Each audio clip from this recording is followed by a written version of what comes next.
Guys, in this video, I will show you a common issue why Call of Duty Black Ops 6 is not launching on Steam and Xbox Game Pass. So without further ado, let's get started. So if you're using revised DS4 Windows and other key controller remapping apps, try to disable them or just quit, or if it's not working, then just uninstall them.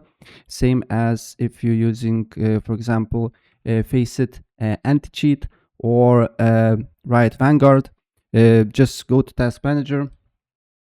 Just go to open up Task Manager and close these apps here. Just look for Vanguard, for example, and then end task.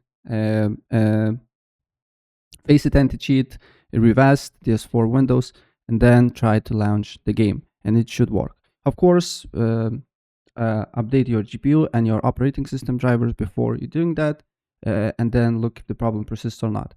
And if you got the game on Xbox Game Pass, another thing that you can do here, you just need to go to account.microsoft.com, log into your account that you purchased the game, then go to devices, or just write devices /content.